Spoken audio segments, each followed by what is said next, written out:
Alô, amigos, estamos iniciando mais um Senge 20 Minutos, programa produzido pelo Sindicato dos Engenheiros de Minas Gerais, que traz até você assuntos da engenharia. A engenharia, sem desenvolvimento, não há engenharia, e sem engenharia não há desenvolvimento. Esse programa visa mostrar a importância da engenharia e outros aspectos ligados, como o assunto que vamos tratar hoje. Também temos outros assuntos que iremos nas próximas trazer para vocês, são as questões do CREA, da FITEL, do CONFEA e também da FICENGE, que são assuntos relacionados, além de temas como as tecnologias usadas na engenharia na atualidade. Hoje nós vamos falar sobre pesquisa. Pesquisa que é um instrumento importantíssimo para a engenharia, mas hoje nós vamos falar sobre uma pesquisa especial, pesquisa eleitoral. Recebemos o economista Manuel Vilas Boas para nos falar das pesquisas eleitorais, suas utilidades e benefícios para a democracia. Manuel Vilas Boas é economista especializado em estatística, formado na UFMG, sócio-diretor da DOXA, Instituto de Pesquisa, que realizou milhares de pesquisas em todo o Brasil, inclusive no SENGE, Minas Gerais. Ex-professor de metodologia de pesquisa por 10 anos na PUC-MG. Passo a palavra, Manuel, para a sua apresentação. Boa tarde, estamos aqui disponível para falar sobre um assunto que eu gosto muito, que é pesquisa e metodologia de pesquisa, principalmente. As pessoas confundem muito, às vezes têm até dificuldade de leitura de um resultado de pesquisa. Interessante que eu dei aula, como já dito aqui, por mais de 10 anos, e os alunos lá do curso de comunicação, dei aula da administração e na comunicação. E os alunos da comunicação, quando eu falava em estatística, em margem de erro, um ou outro falava, mas para que eu preciso disso? Para que eu preciso saber, né, sobre margem de erro? Eu sou um jornalista. E aí hoje a gente, né, vê claramente que, né, em algumas matérias de interpretação de pesquisas que são divulgadas, que são colocadas, né, coisas às vezes absurdas, porque, né, quem fez a entrevista ou o próprio pessoa que redigiu, que é um jornalista, né, não soube interpretar e faz interpretações erradas, incorretas sobre um determinado resultado. Então, fazer a leitura de uma pesquisa é importante para qualquer profissão, né, principalmente para quem utiliza da pesquisa como instrumento de trabalho. Muito bem, para te entrevistar, fiz uma pequena leitura do arcabouço legal que a gente tem hoje, né? A partir do 1º dia de janeiro de cada ano eleitoral, o artigo 33 da Lei 9504 estabelece normas para as pesquisas eleitorais. A resolução do TSE 23600 foi atualizada, que regulamenta a lei, inclusive, acredito eu, atualizada em dezembro, apresenta como deve ser a registrada e divulgada uma pesquisa. O TSE não controla previamente, não cuida e não obriga a divulgação. Como saber se uma pesquisa foi executada conforme registrada e corretamente divulgada? As pesquisas corretas, a partir do dia 1º de um ano eleitoral, as pesquisas devem ser registradas. Então, elas têm, né, o registro da pesquisa exige o plano amostral, que é a região, né, geográfica em que a pesquisa vai ser aplicada, sexo, idade, escolaridade e renda. São os dados fundamentais a serem apresentados. Se uma pesquisa, esses dados são IBGE, né? Todo mundo tem acesso a eles, IBGE e TSE, TRE. Então, se um instituto registra que a sua amostra deve conter, né, 20% de pessoas entrevistadas com uma renda superior a 5 salários mínimos, que é um dado estatístico real, né, a amostra deve ter essa composição de 20% de pessoas entrevistadas com renda superior a 20 salários mínimos. Para o Instituto é muito tranquilo, porque se no campo isso foge um pouco daquilo que está, né, no plano amostral, basta o Instituto fazer a ponderação para poder chegar no resultado. Então, a não ser que haja uma má-fé, propositalmente vai fazer uma amostra que saia daqueles números ali, porque muda completamente o resultado da pesquisa, a não ser que haja uma má-fé, e aí é muito fácil de conferir a pesquisa que está divulgada com a pesquisa que está com um plano amostral. Então, isso não difícil de detectar. Isso não é problema. Só que o que acontece? Se o Instituto tem, de fato, a intenção de burlar um determinado resultado eleitoral, ele tem dezenas de mecanismos para poder fazer isso. Um deles é uma amostra que está prevista para 1.000 entrevistas.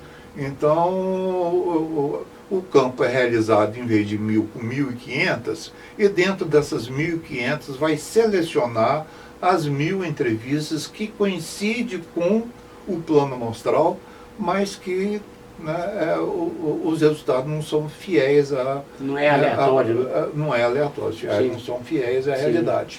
Tá? Então, é por aí que a coisa... Que pode ser feito. A coisa acontece. Aí tem mais uma pergunta, a segunda, qual que é? A segunda é a seguinte. Não é a segunda pergunta. Dentro dessa tem duas. Uma é como pode ser, foi registrado e tem a divulgação, né? Você falou importante. Se a interpretação for mal feita, a comunicação é errada. Sem dúvida. E a divulgação é muito, né? É outra... A questão de saber interpretar. A divulgação é um outro problema. Aí também tem pouco e dolo, né? Porque pode publicar o que... Não, a divulgação, o que é o problema da divulgação? Tá? Basta, né, dizer data que a pesquisa foi, né, realizada, o número do registro dela e quem encomendou e quem encomendou. Então, quando você vai ler uma pesquisa que está sendo divulgada pela mídia e enxerga lá que a pesquisa, o número dela, a data que foi realizada, mas quem encomendou fala que é recurso próprio. Quando você lê recursos próprios, você já pode desconfiar, ficar com o pé atrás de alguma coisa. Porque não está querendo divulgar quem fez a encomenda da pesquisa. Fora a Folha de São Paulo, o Datafolha, que faz as pesquisas para serem uma divulgação por parte dela mesmo, do jornal, né? As outras pesquisas uma pesquisa nacional. Uma pesquisa nacional hoje, 2.000 entrevistas, ela vai custar R$300 mil. Que empresa vai colocar os recursos próprios dela, né, para poder realizar essa pesquisa? Ela está recebendo encomenda de alguém e não quer dizer de quem. O registro deve conter quem patrocinou, valor, origem dos recursos, plano amostral, ponderação, gênero, idade, grau de instrução, nível econômico e questionário completo. Nos explique como isso acontece. O que é pesquisa censitária e amostral? Estatística inferencial e pesquisa por telefone funciona? Fiz 3 perguntas ainda. Tá. Uma diferença, né, clara entre, né, uma pesquisa, né, que tem um plano amostral e simplesmente uma enquete. Sim. Tá, uma enquete, você vai para a rua e entrevista qualquer pessoa que estiver passando na sua frente, e isso, né, não tem dado, não tem critério científico nenhum.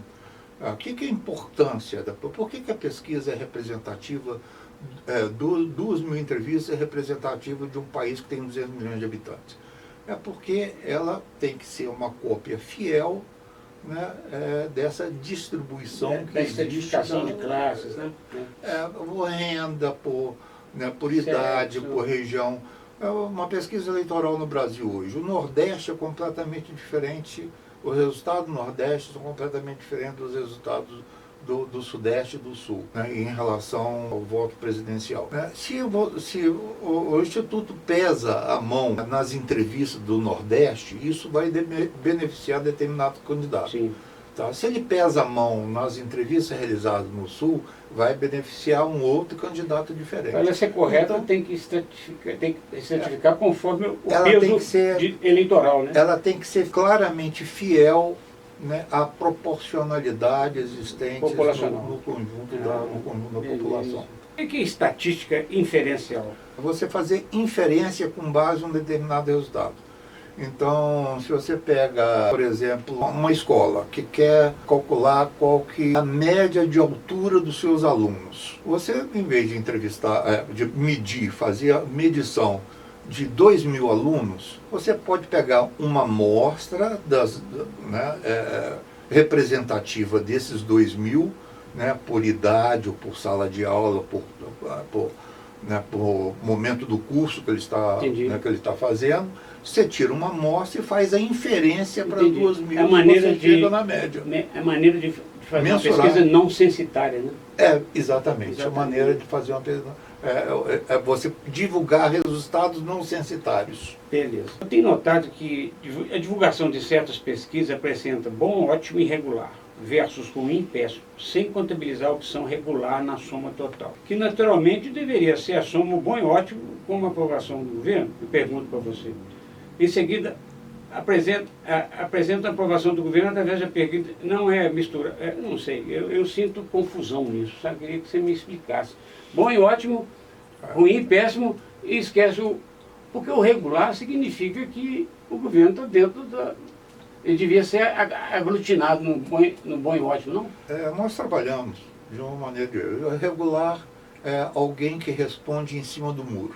Sim. Ele está em cima, ele não vai para um lado nem para o outro. Uma maneira de forçar a barra, de fazer as pessoas se posicionarem, é perguntar se é um regular para positivo, um regular para melhor, ou se é um regular para pior, um regular negativo. Aí você está tirando a pessoa de cima do muro. Entendi. Então, quando você soma ótimo, bom com regular positivo, você vai ter uma avaliação positiva. Sim. Se você soma regular negativo com ruim péssimo, você vai ter um regular, uma avaliação negativa. Então, quando você quer divulgar, você pode julgar o regular. Quando você não faz isso e simplesmente trabalha com o regular e quiser, né, divulgar um resultado tendencioso, você pode julgar o regular, depende da interpretação, você pode julgar o regular, né, para a soma do ótimo bom, ou o total do regular para a soma do ruim péssimo. Porque, né, o regular, alguém pode interpretar assim, não, regular porque não está bom. Então você joga lá para o outro lado. Na verdade, essa interpretação minha é o seguinte, que regular para mim é o seguinte, não, está indo na direção correta, porque nem bom nem ruim. Mas enfim, eu concordo com você. É um regular que pode ser só a minha interpretação, né? E não... É muito comum, né, que você, depois de perguntar, né, a avaliação na escala ótimo, bom, né, regular, ruim ou péssimo, quando você não coloca o regular positivo e o regular negativo para fazer as pessoas se posicionarem, você faz uma pergunta posterior. Bom, enfim, você aprova ou desaprova? Tá. Porque aí você vai encontrar um resultado do aprova muito próximo da soma do ótimo bom com o regular positivo. Com o regular positivo. E o desaprova muito próximo da soma do regular negativo com ruim e péssimo. Isso na mesma pesquisa, né? Tem que ser a mesma amostra. Mesma amostra, com o mesmo resultado. Manuel, é o seguinte, isso aqui não é uma resposta fácil, mas como fazer uma pesquisa com plano amostral, ponderação, etc., com maior transparência? Entendo que as pesquisas eleitorais deveriam ter fiscais dos partidos durante a execução e eleger a serem implementadas. Na verdade, eu faço essa pergunta porque você já respondeu no início lá que o TSE não entra na forma como é executada a pesquisa nem na divulgação, certo? Uhum. Como é que esses aspectos aí que são interpretativos, como até um jornalista divulga uma pesquisa, como é que isso poderia ser feito? Valeria ter fiscalização dos partidos? Não tem necessidade de um acompanhamento do partido, igual antigamente era a apuração. Na apuração você tinha lá o fiscal do partido, né, nas cédulas, né, conferia nas cédulas ali, como é a proposta de um dos candidatos, né, que entrou em recurso, falando que as eleições deveriam ser, a apuração do resultado deveria ser com papel, né, com base na cédula. No tempo da cédula tinha fiscal. Agora, uma pesquisa não faz sentido. Né? Na realidade, hoje, nós temos, até por obrigação do próprio, né, por necessidade até do próprio TSE, de divulgar quantos % daquilo que foi, né, do tamanho da amostra que foi checado. Entendi. Né, que é a chamada checagem. Antigamente, anos atrás, quando a pesquisa era feita na base do papel, né, a checagem era, né, posterior à realização da pesquisa, se mandava alguém ir checar no domicílio do indivíduo, né, aquilo que foi, né, o questionário que ele teria respondido anteriormente. Hoje não precisa. Hoje na grande maioria dos institutos usam a metodologia online. Enquanto o entrevistador está lá fazendo a entrevista dele, você tem o seu checador dentro do instituto que está acompanhando a pesquisa ao vivo, naquele momento exato da sua realização. Isso não é necessário. Aí tem instrumentos, vamos dizer, né, que você desconfie de um determinado resultado que foi divulgado. Você pode recorrer ao juiz eleitoral, ter acesso ao banco de dados, né, daquilo que foi, de todas as entrevistas que foram realizadas. Mesmo assim, o instituto que tiver a má intenção de estar burlando os resultados, faz aquilo que eu te falei. Pega uma amostra maior, escolhe. Pega uma amostra maior, e depois você vai pesquisar, não tem mais nada. Não tem mais nada. A pesquisa foi realizada corretamente, sem problema nenhum. As pessoas estão lá, porque você não pode mostrar quem, pelo código de ética, né, dos institutos de pesquisa, as entrevistas são sigilosas. Você não pode falar quem que você entrevistou, entregar quem que você entrevistou. Então, a maneira de fiscalizar é o banco de dados, e o banco de dados está lá. O SENGE fez uma pesquisa que eu achei muito interessante, ela foi quantitativa e qualitativa, né? Que muitas coisas a gente achava mesmo que não nos surpreendeu. Mas teve uma que tivemos uma surpresa, principalmente se tratando de engenheiro, aquele assédio moral, né? Descobrimos isso e, na verdade, para nós foi uma surpresa, porque a gente não acreditava que tivesse no nível dos engenheiros esse tipo de atitude, né? Que, inclusive, falo para os engenheiros o seguinte: se isso acontecer com você, procure a gente. Mas é muito interessante, porque, além da sua pesquisa ter sido muito boa sobre vários aspectos, ressaltou para a gente aspectos que a gente não esperava e que a gente naturalmente deverá tratar. E também é importante falar nesse ponto aqui, que você e a sua empresa, nós do SENGE, ficamos muito satisfeitos com ela e recomendamos a quem quiser ter uma pesquisa séria, bem feita, transparente, a Doxa certamente poderá atendê-los, né? Eu, de uma certa forma, fiquei satisfeito com as suas perguntas, sabe? Esse assunto é muito vasto, né? E eu queria passar a palavra para você fazer uma mensagem aos engenheiros e à população em geral. A mensagem sobre pesquisa, o mais importante das pessoas procurarem ler nas entrelinhas a motivação e a metodologia que foi empregada na pesquisa. Porque se você vê lá, foi uma pesquisa realizada pelo telefone, você já pode ficar com o pé atrás, porque hoje no Brasil a dificuldade de acesso, a dificuldade que você tem, né, de falar com as pessoas com números, as pessoas atenderem uma ligação de um número desconhecido, né, devido à quantidade de fraude, à quantidade de telemarketing existente nesse país, é muito grande. Quando você vê lá, está uma outra metodologia de captação de entrevistados online, você está, né, praticamente excluindo uma parcela da população que não tem acesso direto, né, principalmente... O computador, mesmo telefone. Mesmo telefone. As pessoas não estão ligadas constantemente no computador. Então, fazer uma leitura de quem encomendou a pesquisa. Há pouco tempo atrás, eu desconfiei de um determinado resultado, que não estava batendo com aquilo que a gente estava encontrando no campo, e eu fui procurar, né, identificar lá no TSE quem que era a empresa que estava bancando aquela pesquisa.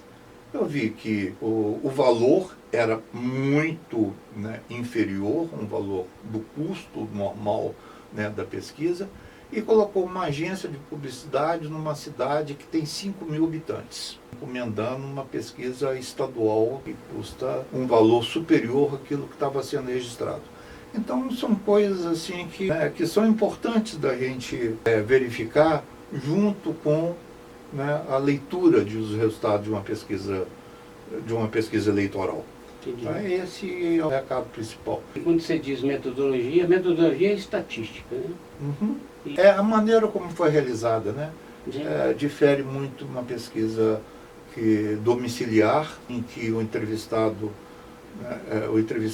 fala diretamente ali com o entrevistado, uma pesquisa cujos resultados são captados de quem está navegando na internet. Agradeço, Manel, a sua presença. Então, muito obrigado pelo convite. Agradeço também a todos que nos escutaram mais essa edição do 6 de 20 Minutos.